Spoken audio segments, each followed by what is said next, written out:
Recording start करो। इससे screen okay. तो आज की जो हमारी एजेंडा है, आज की एजेंडा जो है, जो मैं आज टॉपिक हैंडल करने जा रहा हूँ, ई फेल्स की। ई फेल्स की कुछ प्रॉब्लम्स मैं और देखूंगा। ऐसा फॉर एग्जांपल है बेसिक, अभी मैं ले रहा हूँ बेसिक बेसिक, थोड़ा कंसेप्ट क्लियर होता चले तो ज्यादा बेहतर है। ठीक है। जैसे even number, even number, even number, check even class number. तो इवन नंबर का जो कंसेप्ट है, ये बेसिक इसलिए मैं हैंडल करते चल रहा हूँ कि ये जब आप इंटरमीडिएट और एडवांस कोडिंग पार्ट में जाएंगे, और स्पेशली मेरा यहाँ पे जो सेंस है, और या फिर आप मोटो समझ लें कि जब आप इंटरव्यू में जाएं तो जो इंटरव्यूअर ट्विस्ट करके क्वेश्चंस देते हैं ना, उसको आप इजीली से पिक कर सकें। इसलिए ज्यादा से ज्यादा प्रैक्टिस करेंगे, हर तरह का प्रॉब्लम्स आप अगर बनाए रहेंगे तो इजीली पिक हो जाता है। ठीक है? इसलिए मैंने यहाँ पे इवन बेसिक से स्टार्ट कर रहा हूँ। जैसे जैसे आप आगे बढ़ते चले जाएंगे, आप एडवांस में प्रॉब्लम भी सॉल्व करते चले जाएंगे। ठीक है। तो इवन नंबर, इवन नंबर क्या होता है? कोई भी नंबर जिसको दो से डिवाइड किया जाए और इसकी रिमाइंडर जीरो हो। ठीक है। अगर रिमाइंडर जीरो होता है तो वो इवन नंबर होता है। एग्जाम्पल मैं आपको यहाँ पे देता हूँ। एग्जाम्पल में आप ले सकते हैं, 2 है, 4 है, 6 है, 8 है, 10 है एंड सो। तो इस नंबर को अगर दो दो से डिवाइड करेंगे तो रिमाइंडर कितना आपका आएगा? जीरो आएगा। ओके। नाउ अब यहाँ पे अब इसको हम लोग बनाते हैं जावा में। लिखते किस तरीके से? तो जावा में दो तरीके से लिखते हैं। एक तो टर्नरी ऑपरेटर से भी आप इसको बना सकते हैं, टर्नरी ऑपरेटर यूज करके।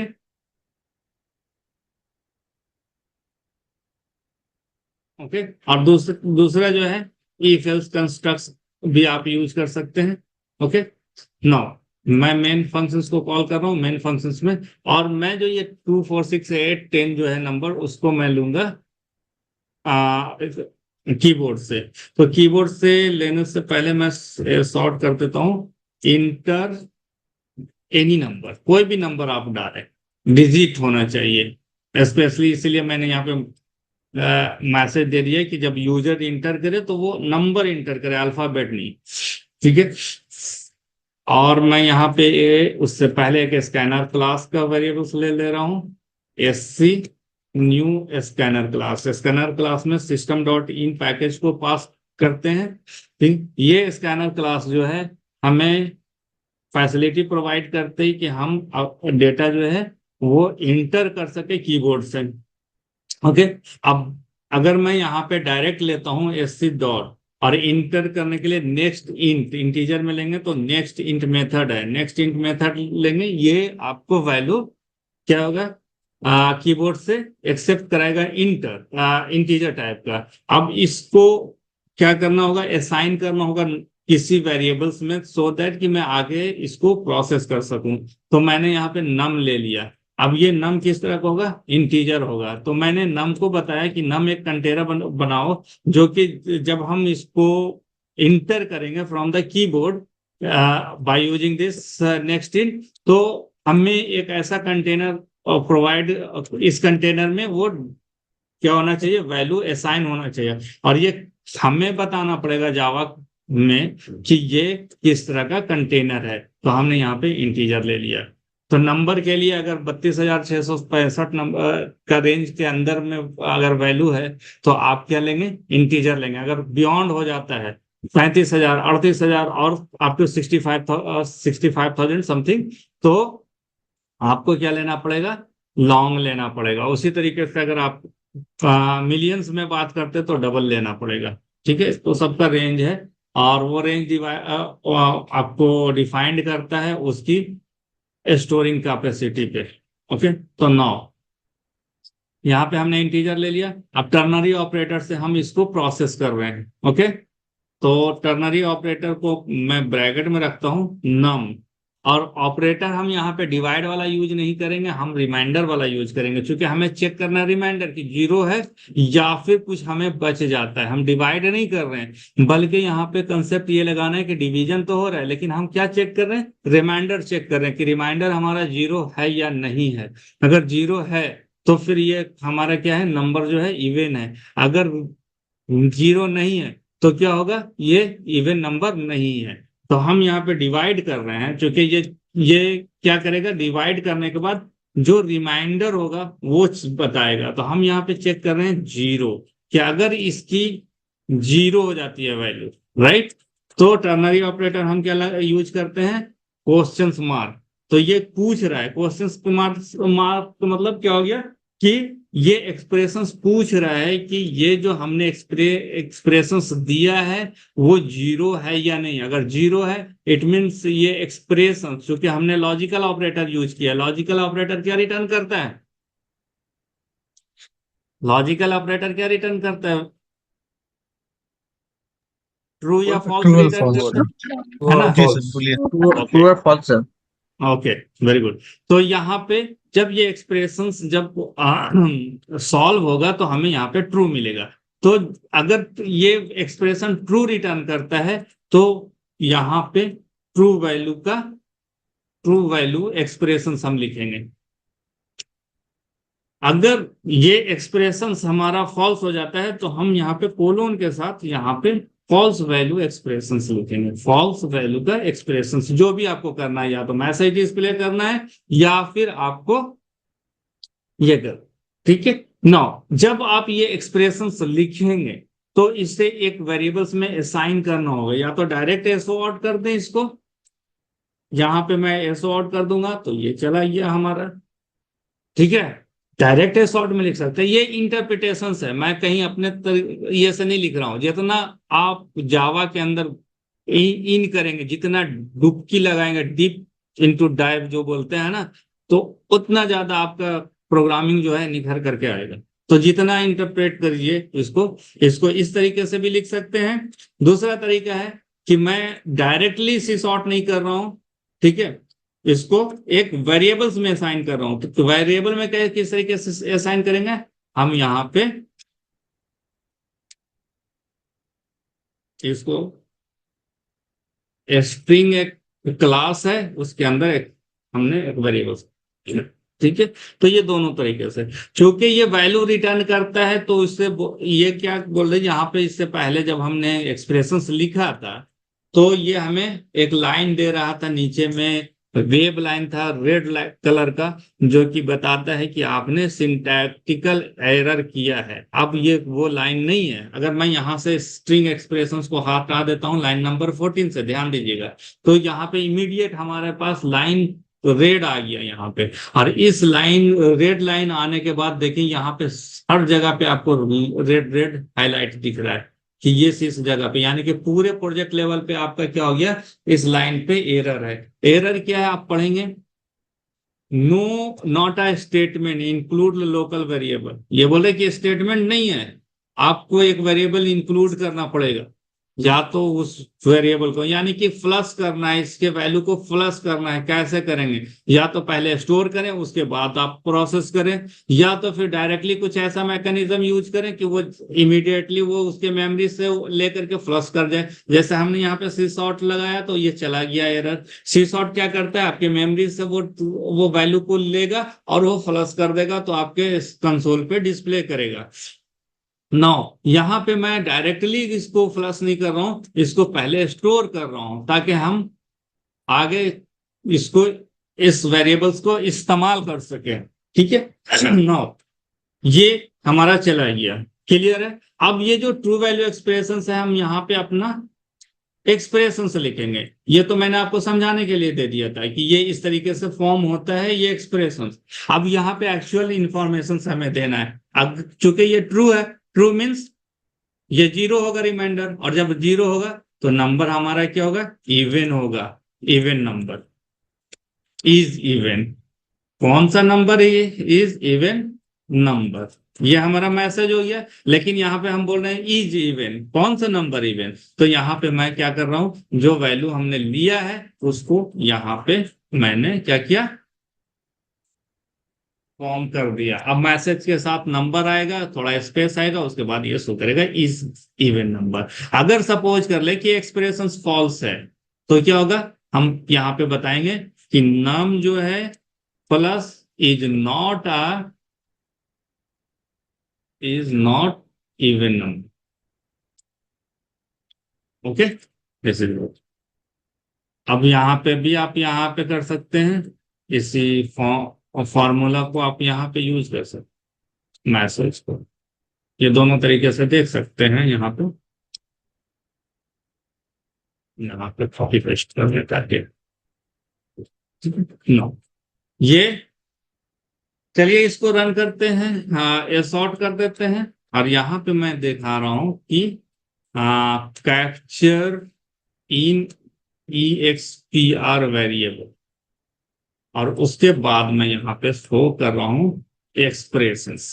स्टेप बाय स्टेप मैं मैसेज इसलिए डिस्प्ले कर रहा हूँ कि आपको ज्यादा अंडरस्टैंडिंग हो। जब ये प्रोग्राम आप करें तो आपको आपकी अंडरस्टैंडिंग हो कि इस लाइन पे क्या हो रहा है, इस लाइन पे क्या हो रहा है। ठीक है, ये होता है सीखने का तरीका। करंट फाइल हमने लिया, रन कराएंगे।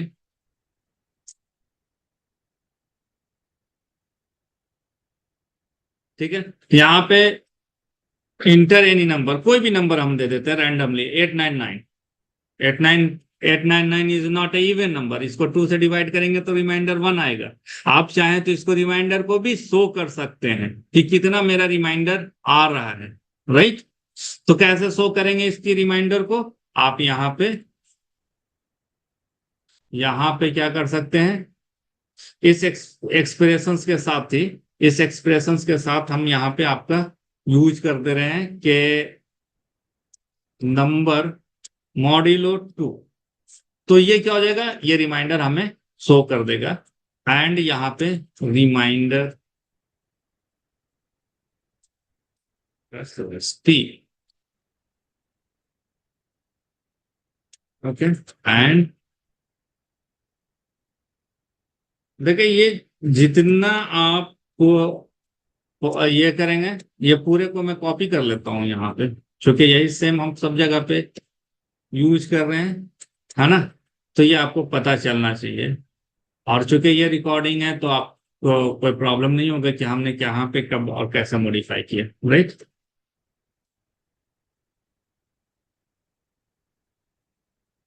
नो, फिर से रन करते हैं इसको, और मैं 899 देते हैं तो चेक करते हैं, क्योंकि उससे पता चल जाएगा कि 8 जो मैं बोल रहा हूँ कि 0 होना चाहिए तभी 899। तो देखिए रिमाइंडर कितना बच रहा है, 1 बच रहा है। ठीक है, फिर से इसको रन करते हैं और दूसरा कोई नंबर देते हैं और चेक करते हैं कि वो इवन है। 900 हमने दिया, तो यहाँ पे बोला 900 is even number and remainder is 0।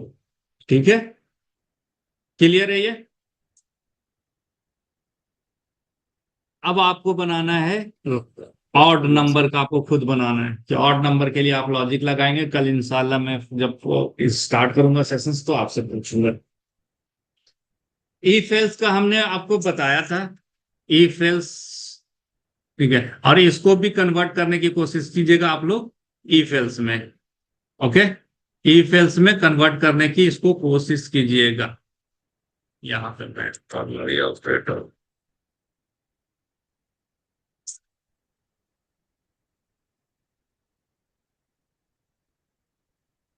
हो जाएगा ना इफ एल्स में कन्वर्ट। कल ये मुझे मेरे गिटहब पे आना चाहिए आज इवनिंग तक, आप लोग के को आंसर्स। नो मैं नेक्स्ट जो डिस्कस करने जा रहा हूं, switch case, switch case exam.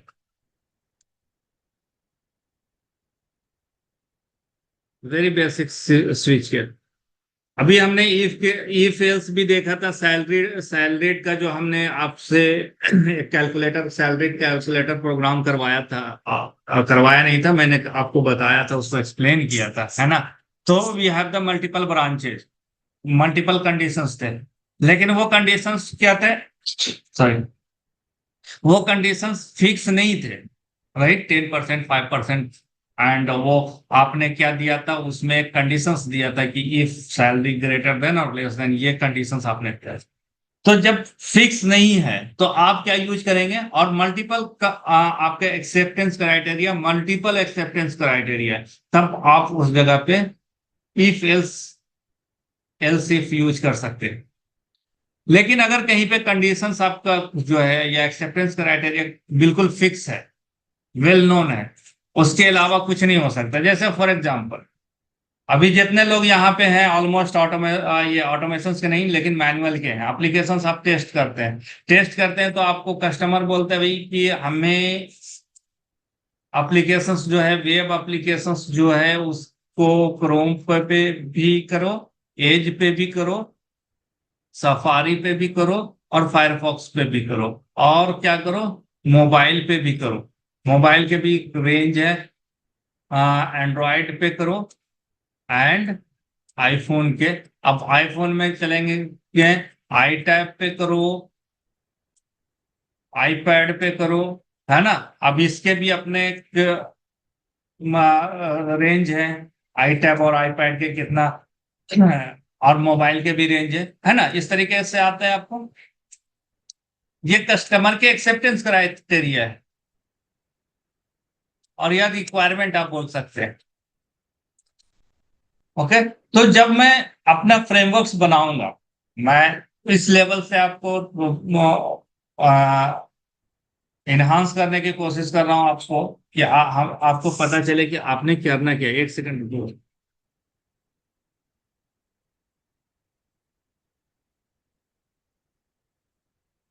हाँ, ठीक है, थैंक यू। नाउ अब हमें अपने फ्रेमवर्क्स को भी ध्यान रखना है कि अगर मैं ऐसा फ्रेमवर्क्स बनाऊं कि वो किसी भी सिचुएशंस के लिए परफेक्ट हो। अगर कल को अगर हमें कस्टमर बोलता है, जैसे सपोज कर ले कि पहले कस्टमर ने बोला कि सिर्फ क्रोम पे रन करना है, ठीक है, मैंने अपने फ्रेमवर्क्स को बनाया क्रोम पे, और वो बहुत ही कॉम्पैक्ट हो गया, ठीक है। अब अगर मैं इसको एज के लिए बनाता हूँ या सफारी के लिए बनाता हूँ तो I have to work from the beginning. ऐसा नहीं होना चाहिए। मुझे ऐसा अप्रोच यूज करना चाहिए फ्रेमवर्क्स डिजाइन करने के लिए कि आप फ्यूचर प्लान भी कर सके, कि फ्यूचर में अगर कोई डिफरेंट डिमांड हो तो मिनिमम कोड रिक्वायरमेंट में मेरा एप्लीकेशन जो है उस रिक्वायरमेंट्स को फुलफिल कर दे। ओके, तो उसी को उसी के मद्देनजर मैं यहाँ पे ये प्रॉब्लम सॉल्व करने जा रहा हूं। अब हमारे पास क्या है, सिर्फ ब्राउजर के रेंज है ना। तो मैं इसको किस तरीके से हैंडल करूंगा। टेस्टिंग हमने ले लिया, ब्राउजर ने, ओके, और एक सॉरी, मेन फंक्शंस लेता हूं।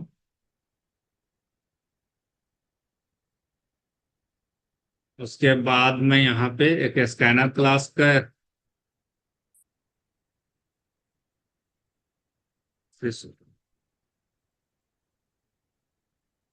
शॉर्ट इंटर ब्राउजर ने,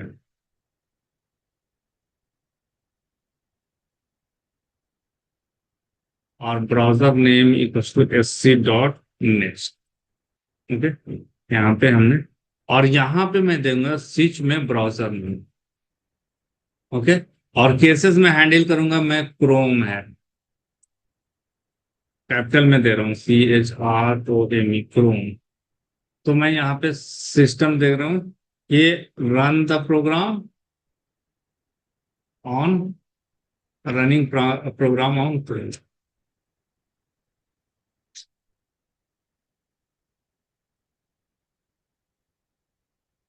ओके, अभी आप कुछ नहीं करूँगा।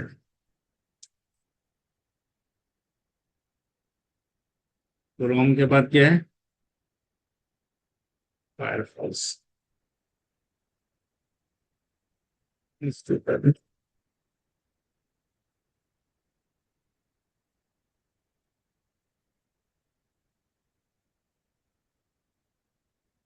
डिफॉल्ट में मैं कर देता हूँ शॉर्ट, क्या है, इंटरनेट एक्सप्लोरर। रनिंग ऑटोमेशंस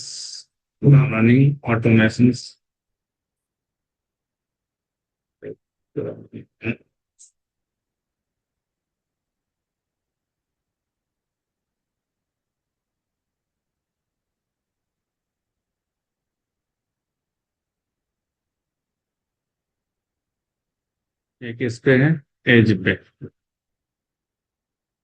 एक ये किस पे है, सब्जेक्ट।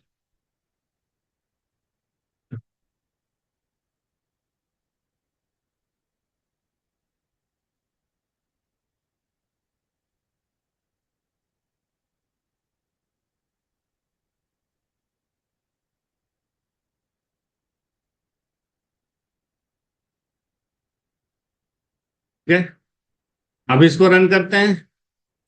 तो बेसिकली यहाँ पे क्या है, मैं बताना भूल गया अभी। यहाँ पे स्विच जो है वो केस के साथ आता है, और केस में हम यहाँ पे कंडीशन यूज नहीं करते, डायरेक्ट लेबल या वैल्यू यूज करेंगे, या तो इंटीजर वैल्यू देंगे। डेसिमल भी आपको यूज नहीं करना है, डेसिमल वैल्यू एक्सेप्ट नहीं करेगा। होल नंबर, स्ट्रिंग या कैरेक्टर। ठीक है, अब ये उसके ये केसेस के अंदर, स्विच के अंदर जिस जिस वैल्यू को हम हैंडल करना है केस में, तो वो हमने वैल्यू यहाँ पे ले लिया स्विच के अंदर, और ये केसेस मैच करेगा कि किस नाम से हमें एग्जीक्यूट करना है, कौन सा केस एग्जीक्यूट करना है, जैसे क्रोम करना है, फायरफॉक्स।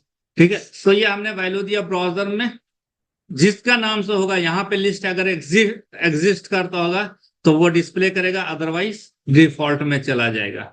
ठीक है, इसको रन करते हैं, देखते हैं प्रोग्राम में। तो मैं पहले जो दे रहा हूं, ब्राउजर का नाम नन दे रहा हूं, तो नन दे रहा हूं, तो ये नन हमारे में एग्जिस्ट नहीं कर रहा है केसेस में नन है नहीं।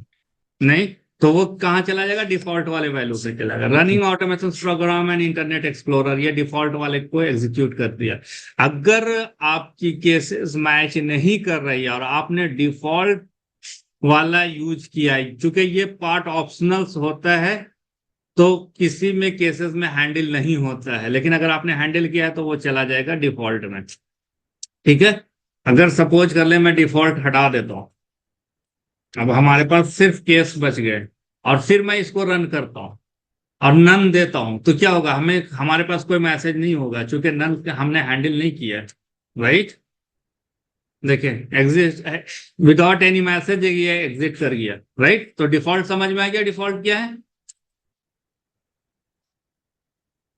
ओके, जी। नाउ फिर से मैं रन करता हूं, और मैं यहां पे देता हूं क्रोम। तो running automation program on Internet Explorer, ऐसा क्यों हो गया, ये डिफॉल्ट में क्यों चला गया। स्मॉल केस में सर, केस हाँ, सेंसिटिव। क्योंकि जो केसेस यहाँ पे हमने मेंशन किया है वो केस सेंसिटिव है। केसेस के अंदर जो केस मेंशन करेंगे स्ट्रिंग वाला, वो केस सेंसिटिव होगा। तो आपको अगर इग्नोर करना है केस को, तो आप क्या कर सकते हैं, यहाँ पे इग्नोर केस। ठीक है, इग्नोर केस कर सकते हैं, या फिर आप इसको टू अपर बना दें या टू लोअर केस बना दें। हम यहाँ पे टू अपर केस, क्योंकि हमारे सारे केसेस जो है अपर केस में है, तो अगर आप अपर केस में देते फिर भी ये अपर केस में कन्वर्ट कर देगा, और अगर लोअर केस में देते तो सारे लोअर अपर केस में कन्वर्ट कर देगा। तो टू अपर केस मेथड एक ये मेथड है जो कि कन्वर्ट कर देता है आपके स्ट्रिंग को अपर केस में। अगर इनफैक्ट लोअर भी देंगे तो भी अपर में, अगर अपर होगा तो भी लोअर। फिर से रन करते हैं, और मैं यहां पे देता हूं अपर एज देता हूं। ठीक है, स्मॉल। अब यहाँ पे देखिए एक मल फंक्शंस हो गया, यहाँ पे बोल रहा है कि आपका जो ऑटोमेशन से एज पे भी रन कर रहा है, इंटरनेट एक्सप्लोरर पे भी रन कर रहा है ना। तो एक्सेप्टेंस क्राइटेरिया यहाँ पे मिसमैच कर गया, चूंकि एज पे बोला गया, कस्टमर ने बोला एज पे, आप इंटरनेट एक्सप्लोरर पे भी रन कर रहे हैं, यानी कि आप उसके रिसोर्सेज को बर्बाद कर रहे हैं, है ना। तो आपको क्या करना पड़ेगा, यहाँ पे मैकेनिज्म लगाना पड़ेगा कि एज पे ही हो। तो क्या यूज करते हैं हम, यहाँ पे एक ब्रेक कीवर्ड होता है वो यूज करते हैं, और ये मैंडेटरी हो जाता है केस के साथ, कि हर एक केस जब जहां पे खत्म हो रहा है उससे पहले एक ब्रेक कीवर्ड्स आपको यूज करना पड़ेगा। फिर से रन करते हैं और एज को फिर से देते हैं। अब देखते हैं कि ये हमारा सही वर्क कर रहा है या नहीं कर रहा है। ठीक है, वेरी गुड, अब ये सही वर्क कर रहा है। तो ये ब्रेक कीवर्ड जो है सब जगह पे लगाएंगे हर के पास। अदरवाइज अगर हमने सिर्फ एज में लगाया है तो क्या होगा देखें, स्टोरी पहले देख ले उसके बाद लगाए। मैं अगर फायरफॉक्स यूज करता हूँ, यहाँ पे फायरफॉक्स यूज करता हूँ, तो ये फायरफॉक्स सफारी एज, ठीक है, क्योंकि एज पे इसको ब्रेक मिला तो डिफॉल्ट में नहीं गया। अगर मैं यहाँ पे अगर ब्रेक हटा देता हूं तो क्या होगा, मैं फॉर फायरफॉक्स दूंगा तो फायरफॉक्स से जितनी भी केसेज है सब एग्जीक्यूट हो जाएगा। देख रहे हैं, Firefox Safari Edge Internet Explorer default भी एग्जीक्यूट हो गया। तो अगर सिर्फ हमें सफारी या एज या फिर फायरफॉक्स करना है तो उसके बाद उसके एक्सप्रेशंस खत्म होने से पहले हमें दूसरे केस स्टार्ट करने से पहले क्या करना पड़ेगा, हमें ब्रेक लगाना पड़ेगा। ब्रेक क्लियर है? यस।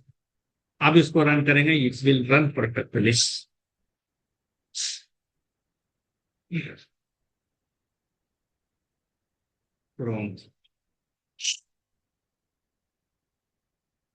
ओके, फ्रॉम ये, तो ये थे स्विच केसेस।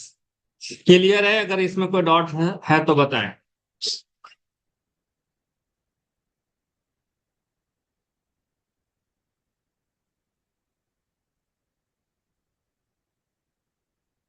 कोई डाउट है आप लोग के स्विच केसेस में? क्योंकि इस पे मैं फिर क्वेश्चंस आपको दे दूंगा इस स्विच के अंदर, वो आपको करने हैं, ट्राई करना है एटलीस्ट। ठीक है, तो आपकी साइलेंस मीन्स आपको कोई प्रॉब्लम नहीं है। मैं नेक्स्ट चलता हूं। ओके, मैं अब लूप चल रहा हूं। हाँ, लूप्स और पहले देखिए, अभी तक का हमने जो पढ़ा है स्विच केस या इफ या टर्नरी ऑपरेटर, ठीक है, उसमें उसका क्या प्रॉब्लम, उसमें हम किस तरह का प्रॉब्लम हैंडल किए, वो प्रॉब्लम कंडीशंस बेस्ड था। ठीक है, अगर कंडीशंस मैच करता है तो वो पर्टिकुलर ब्लॉक्स एग्जीक्यूट करेगा, और कितनी कितनी टाइम एग्जीक्यूट करेगा, 1 टाइम एग्जीक्यूट करेगा, है ना, राइट। लेकिन सपोज कर लें कि कोई ऐसा ब्लॉक, हमारी प्रोग्राम के रिक्वायरमेंट है कि कुछ ऐसा ब्लॉक जो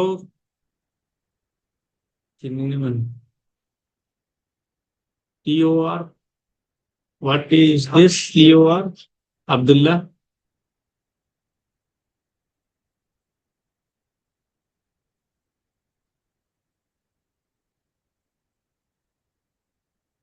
वही है अब्दुल्ला।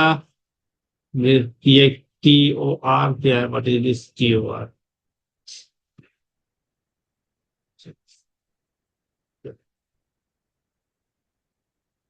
ओके ना, तो मैं अभी बता रहा था कि कोई पर्टिकुलर ब्लॉक है, you want to execute more than 1 time, ठीक है, लेकिन finite, more than 1 but finite, finite time. ऐसा नहीं कि इन्फिनाइट टाइम पे नहीं करना है, क्योंकि हर हर चीज का एक मकसद होना चाहिए, हर चीज का एक मायने होना चाहिए कि हम करना क्या चाह रहे हैं।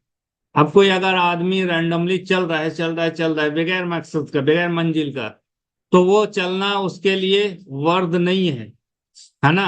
हम उससे क्या बोलते हैं, अपने कम्युनिटी अल्फाज में हम उसे बोलते हैं कि ये दीवाना है, या फिर कुछ सनकी है, पागल है, चल रहा है तो चल रहा है। अगर कोई खाना खा रहा है तो खा रहा है। लेकिन अगर आप 3 टाइम या 5 टाइम खाते हैं, with breakfast, brunch, lunch, dinner, है ना, सपर, जो भी आप बोले 5 टाइम्स, तो आपको बोलते हैं कि नहीं, आप वो एक सेंसलेस इंसान है, आपके पास सेंस है, आप जो काम कर रहे हैं उसका मकसद है। तो यहाँ पे भी कोई पर्टिकुलर ब्लॉक जो है वो किसी न किसी सेंस की वजह से एग्जीक्यूट किया जा रहा है। कितनी टाइम एग्जीक्यूट किया जा रहा है, more than once. But the limited, कुछ टाइम्स होना चाहिए, कुछ फिक्स टाइम होना चाहिए कि हमें 10 टाइम्स चलानी है, 20 टाइम्स चलानी है, या फिर जितने हमारे पास नंबर्स ऑफ एम्प्लॉय है उतने चलाने हैं। ठीक है, जैसे फॉर एग्जांपल मैं आप देता हूं कि आपके ऑर्गेनाइजेशंस में 1000 एम्प्लॉय है और मंथ एंड पे उनका सैलरी प्रोसेस करना है, तो कितने एम्प्लॉय का सैलरी प्रोसेस करेंगे, 1000 या फिर 1 लाख? 1 लाख के लिए तो कोई सेंस नहीं बनता है ना। 1000 अगर आपके एम्प्लॉय हैं तो आपके आप उसके प्रोसेस कितने करेंगे, 1000 एम्प्लॉय का प्रोसेस करेंगे, राइट। Right. या 1 लाख के लिए आप नहीं करेंगे क्योंकि वो सेंस नहीं बनता। उसी तरीके से यहाँ पे जो लूप है, तो लूप एक ऐसा कंस्ट्रक्ट है जहां पे हम एक फिनाइट टाइम के लिए किसी भी पर्टिकुलर ब्लॉक को एग्जीक्यूट करा सकते हैं। ठीक है, लूप ये अपने आप में, इसका जो वर्ड है लूप, ये आपको बताता है कि कोई ऐसा काम या ऐसा पर्टिकुलर कोड ऑफ लाइन जो कि हमें एक से ज्यादा बार, सिंपली एक बार करना होगा तो हम सिंपल स्टेटमेंट लिखेंगे, लेकिन एक से ज्यादा बार फिनाइट नंबर, ठीक है, हमें उस पर्टिकुलर ब्लॉक ऑफ लाइन को एग्जीक्यूट कराना है, तो हम उस केस में क्या यूज करेंगे, लूप यूज करेंगे। लूप हम लोग यहाँ पे जावा के अंदर 4 तरह के हैं। वाइल लूप है, डू वाइल है, फॉर लूप है, एंड फॉर ऑब्जेक्ट। ठीक है, ये हम लोग फॉर ऑब्जेक्ट और फॉर ऑब्जेक्ट हैं, फॉर ईच के हैं, फॉर ईच एंड और फॉर ऑब्जेक्ट और फॉर। ठीक है, ये देखते हैं। तो ये लूप है। इनका काम क्या होता है, लूप जो होता है, loop is used when the user required to execute particular block, particular line of code or block for certain time. Okay, now next sessions में मिलते हैं। अब 1 मिनट का टाइम रह गया, नेक्स्ट सेशंस में मिलते हैं कि आफ्टर 15 मिनट्स के आज लूप कंप्लीट कर देंगे। ठीक है, तो इंशाल्लाह डू वाइल और फॉर लूप आज कंप्लीट हो जाएगा। ओके, तो आफ्टर 15 मिनट्स, यानी कि अब ये 40 हो रहा है, 55 पे मिलते हैं, 9:55 पे इंशाल्लाह। ओके।